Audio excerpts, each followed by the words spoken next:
Hello, welcome to Ula Tea Leaf Readings. My name is Lenor, and tonight I'm going to be reading your tea leaves. So, Leo, tonight we have the Universe card. This is kind of like when all things come together, right? The full picture is kind of there. It is an end, it is a beginning, it is the infinite, really. And only for a moment do all things align, right? Everything is in constant motion or change or, transmutation. So there is this moment of alignment. And I like to think of this as kind of that time where you've been climbing and learning to hike and pace yourself and climb and finally you work yourself up to really climbing a mountain, right? Going and deciding I'm going to put all of my will and my strength and ability into this thing, and then you get up there, right? You finally summit the thing. And you stand upon the mountain and you look out and you think, I did this, right? But then, almost immediately, isn't there that little itch for, well, what's next? What's the next big mountain, right? What's the next thing? And so that's what I think of when I see this card, because it's for a moment, everything is perfect. The other time that I think of this is at the golden hour, right? Do you know what that is? In the morning and in the evening around dusk, right? And I think it's right after, or maybe it's right before. I personally am partial to the blue hour. That's my hour. I'm a little bit more melancholy, but the golden hour, right? This is when people want to go take like beautiful senior pictures, wedding pictures, or whatever. It's just so pretty. And in this moment, it's just perfect. You can look out into the yard, look at the trees, and it's glowing and soft and velvety, and nothing could be more serene. And then, next thing you know, the bats are out and the sky's getting dark, and it's past, it's gone. So things are changing. They're always moving. So we're going to go ahead, we're going to turn this thing. We'll actually move this thing around too. And then I'm going to give it a little, okay, and we'll lift it up. We're going to see what these tea leaves have to say tonight. And I want to say thank you so much for deciding to click on this reading. It's always such a huge honor for me to be able to, divine for you, right? To bring some of these beautiful messages from spirit, from the cosmos, whatever you like to think of those higher things as.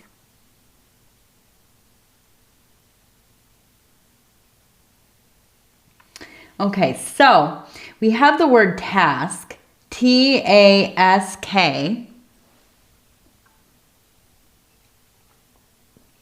I'm taking a little drink here. Task. Now, above we have two people. We have the head here of this one. Here's the body. The head here and the body. Okay? So I feel like you must have a partner, right? Maybe not romantic, but it could be. But you have somebody in your life that you can rely on and they can rely on you, right? You maybe live together. You maybe work together. Like I said, it could be family. It could be a spouse. It could be your kid. It could be a best friend, a roommate. I don't know, but it's somebody. And I feel like there is something that has probably recently transpired or is in the process of transpiring where you are going to have to get together and do this job, right? And for whatever reason, the first thing that came to mind to me was cleaning out a house. Now, I wonder if this could be like maybe your sibling, or again, like a spouse or your child. And maybe it's like your parents maybe have moved into assisted living, or maybe they have transmuted their physical forms, right? They have passed away, and you're taking care of the estate. Something like this. I feel like it's not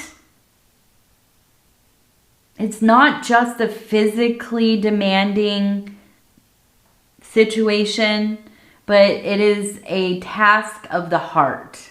I mean, it really feels like this is like opening up a can of worms. And that's why I feel like it's like if it's cleaning out like your parents' house or your grandmother's house or your sister's house, or, you know, anybody that you have at some point, at least in your life, been very close with, you know, this person deeply, right?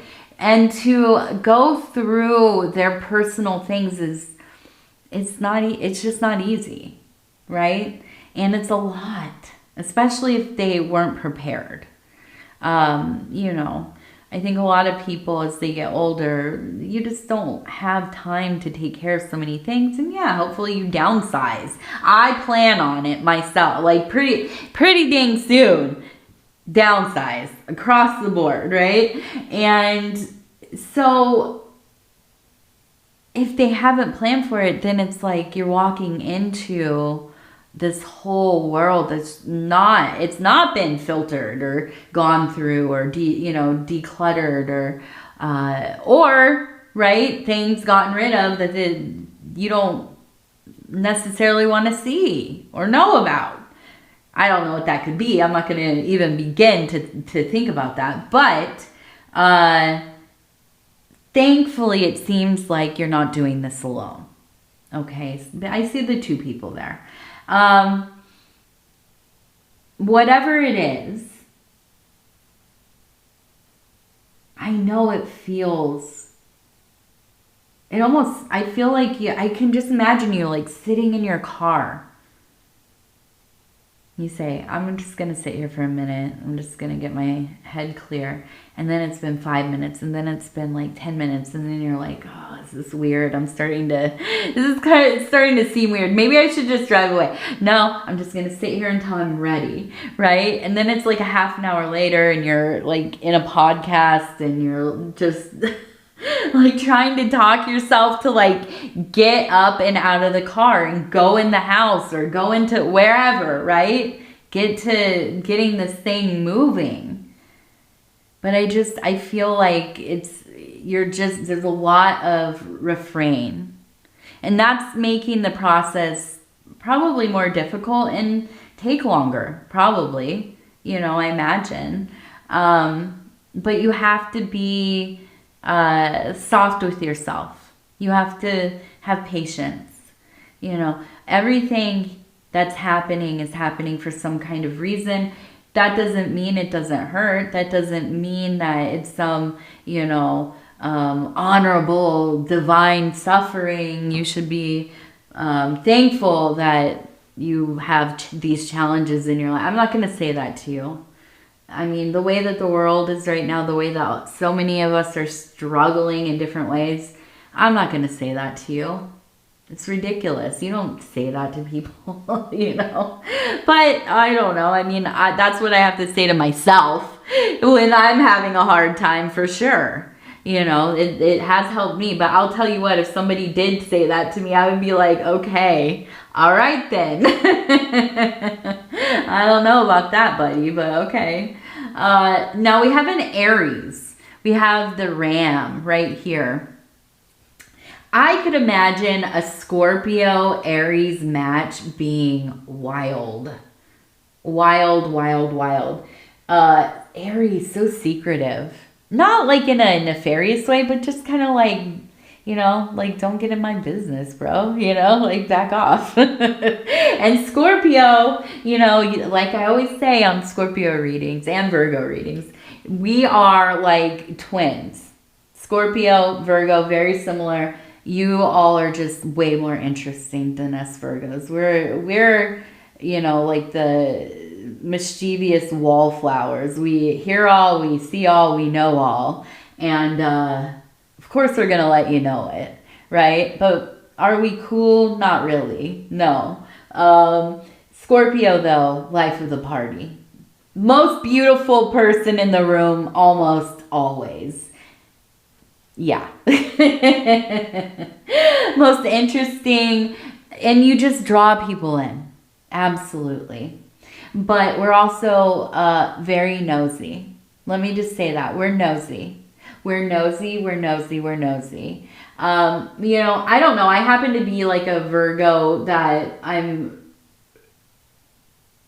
also fairly secretive. I don't like the idea of like somebody going through my stuff or, you know, reading my journals or my phone or whatever. So I'm like really, I'm really, really serious about that. Like you don't go through people's personal whatever. And if you feel like you have to, something's, you know, already know something's wrong, right? Unless it's like your kids, of course, if you're for safety reasons, you have to go through their correspondences. But, you know, at the same time, I say all of this, but I'm nosy. I want to know what's up. This is why I watch animals. If you've watched my readings and you've heard me talk endlessly about birds and, you know, the rabbits and what they've been doing and the deers and, or deer, I should say. Deer.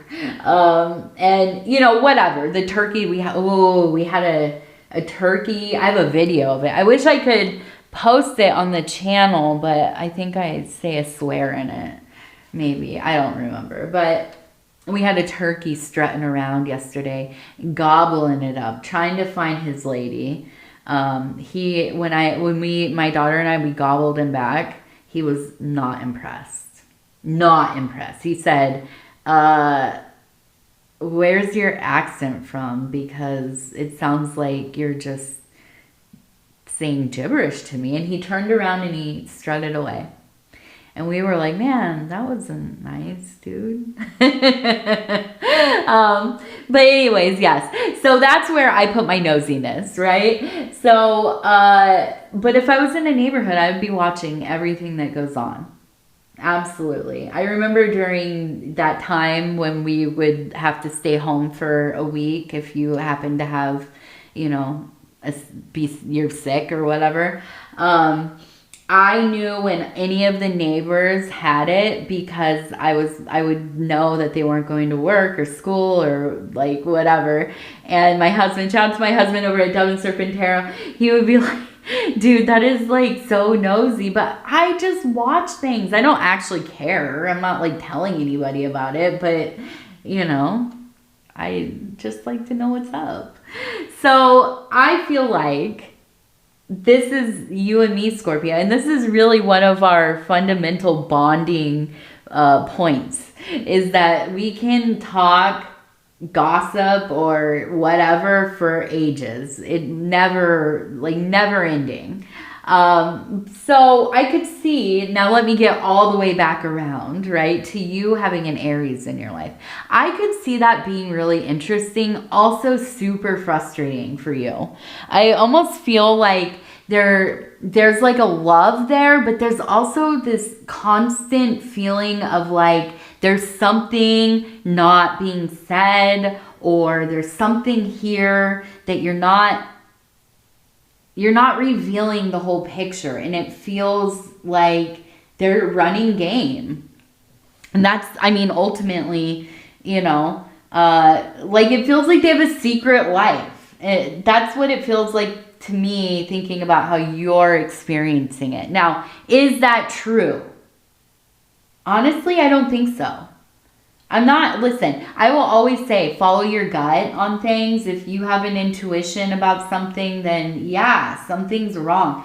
Does it mean that it's exactly what you think is wrong? Not always. Okay, like example, you think your husband's cheating on you. or your wife or, you know, whoever, right? It feels like it. You have the gut feeling.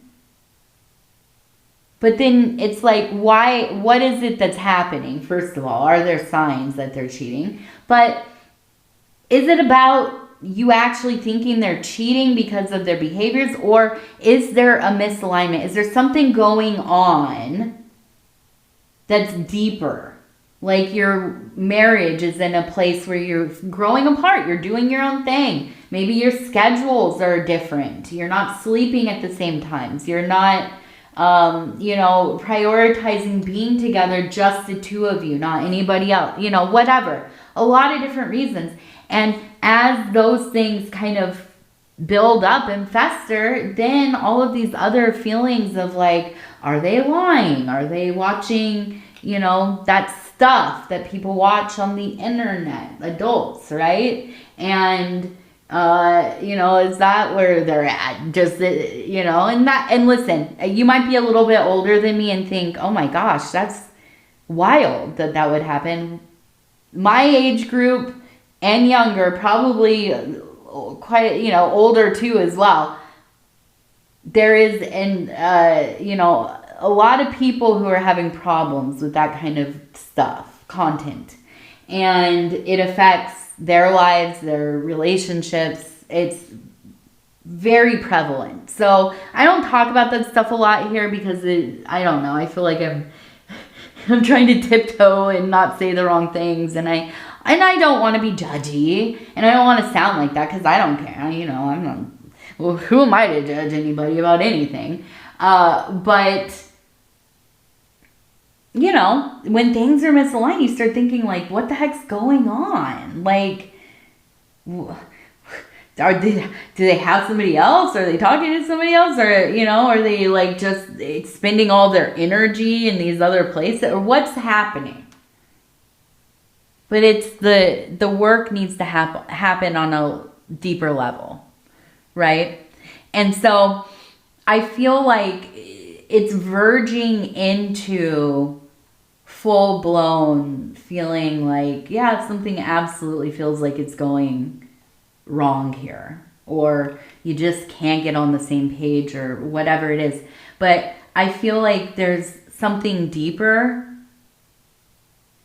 And, you know, I don't know what that is. Even, this might not even be like a romantic partner. It probably is. It feels like it probably is. But it could be that this is like even like a sibling, right? And you grew up together and you had a pretty good relationship, or maybe you were super close. Things kind of got rocky as you got older. You had different lifestyles. Maybe you lived in different places, you know, and maybe some family things happened or whatever. And you just can't seem to get along. You want to because you love them. You know them. They know you. You're family. But every time, it's just like there's something there that you just can't trust about. Like, what is up with them? What is going on? What are they hiding? But on their side, I feel like a lot of it is just they don't feel like they need to speak on things. They're just a private person, you know?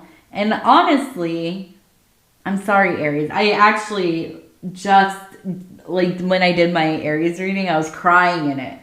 Because my best friend's an Aries. And it was her birthday. And I gave her a little birthday shout out. But I love Aries people. But,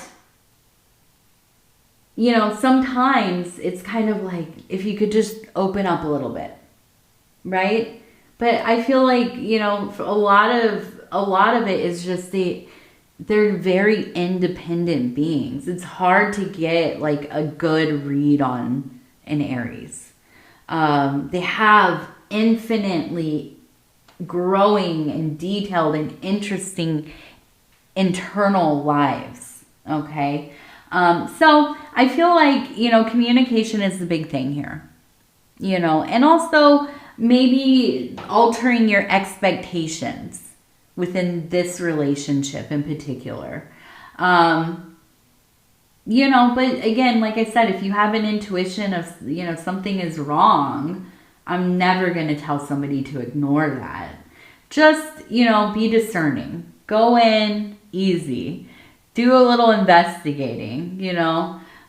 We all can be wrong sometimes. I am definitely somebody who has read the signs incorrectly in my past and caused myself some problems I did not need. So we have this almost kind of, it looks like a wizard, maybe a witch, kind of magical person. Up here we have a person, it looks like they're working on plumbing, maybe a faucet. So I wonder if you're having some plumbing issues, water issues, maybe a drip. This kind of reminds me less of like the toilet, more of like a faucet. So maybe look through your house, right? Sometimes the tea leaves tell us, like, go check all the windows, make sure your car's locked. I know it sounds silly, but I cannot tell you how many times people have come back and been like, oh my gosh, I can't believe you said that because, you know. So check your house, check, you know, maybe you own a business or a building or you have rentals or whatever. I would check everything that you can, you know, that is accessible to you, just to make sure that everything's straight there and you don't have any leaks. And you don't want that kind of surprise, for sure. So the witch, magical person, and we have a heart over here. We have a person on a horse pointing. So I kind of just feel a real, this almost feels like a ancestor, maybe an elder, maybe a grandmother, an auntie. This person protects you. They're with you through and through. You have the same kind of interests and beloved things in life, but I don't think that you know that about them. I think by the time you ever learned about them or had known them, they were very old. I feel like you remember them feeling different and kind of magical. You have like a thread, a thread from your heart to their heart. This is like, you're like paired with this person. I feel like they come often, funny enough, with thunderstorms. You feel them. You can smell them. It's like kind of an electrical smell. And that they come along with the storms for some reason. I don't know why they are tied to that or they have tied themselves to that, but it's almost kind of like once you hear the sound of the rumbling, you know that you're going to have dreams. You know that they're going to be like, you're going to wake up in the middle of the night and feel them in your room with you. And I think that they always come with great love. It's never scary. It's uncanny and it maybe feels weird, but they absolutely are there for your love and protection. And, you know, this is like a guardian angel type of deal. I feel like maybe you have to some degree rejected your ability or abilities, but you know that they're there. I don't think you talk about them with anybody.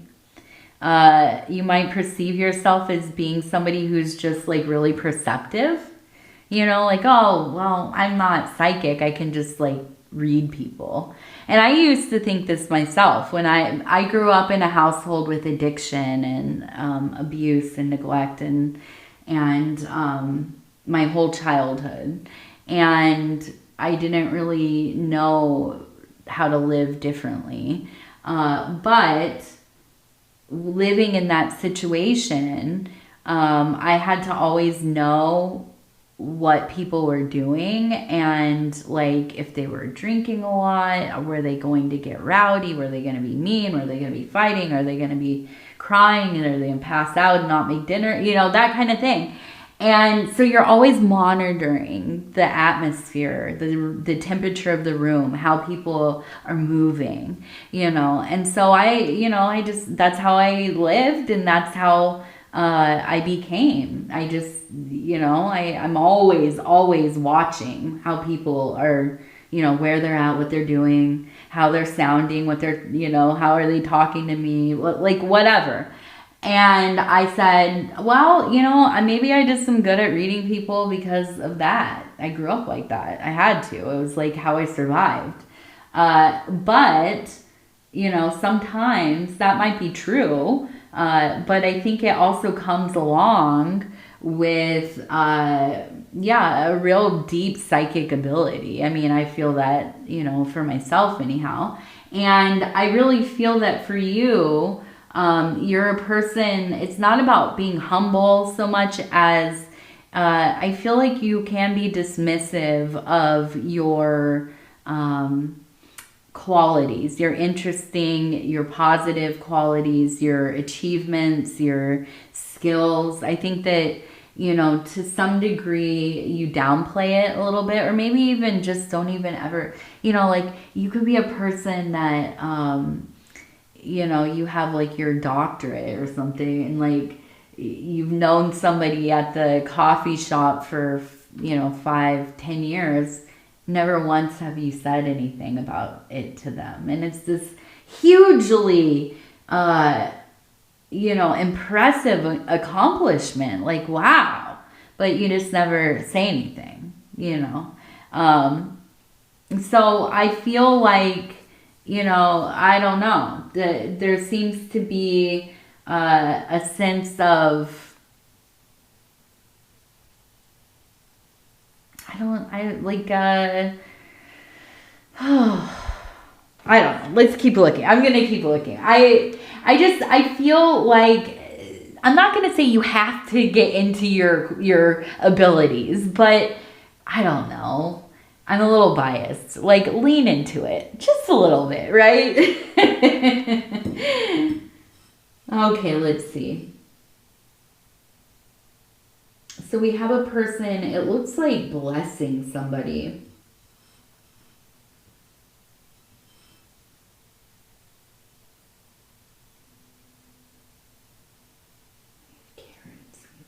We have carrots. I feel like there's something going on, and I saw this in here, where there seems to be maybe a disagreement between 3 people. And I feel like you're involved, but you're like the least involved, but you're still involved. And I feel like you're being pulled in 2 directions. You already kind of know where you stand with things, but they're really trying to get you on either side. And that's why I'm seeing these carrots. But I'm also feeling almost this kind of like patriarchal, very kind of commanding masculine energy that kind of expects you to side with them. And I feel like maybe you even do, maybe you absolutely do, but there's just almost this kind of something going on where you would even choose against them just because, like I feel like there's maybe a little bit of disharmony beneath it. And I just want to point out, right, that you're going to want to try to resolve this as much as you can within self, because it is going to turn into resentment. And I feel like this situation with the 3 of you is something that isn't easily discarded. So it could be like your spouse and your child, and maybe there's disharmony there and nobody's agreeing, or 2 of you are agreeing and the other one's not, and he's putting his foot down, and whatever, and it's just a mess. It feels like a mess, but I feel like you're gonna figure out a way through where everything kind of sorts itself out. It feels like it will get sorted out, okay? But I feel like you have to fight against your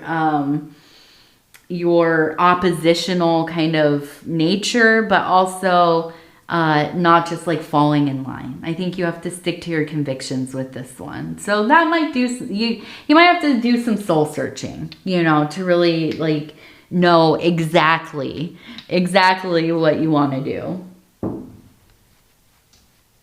Okay, number 100, our first lucky number. Number 85.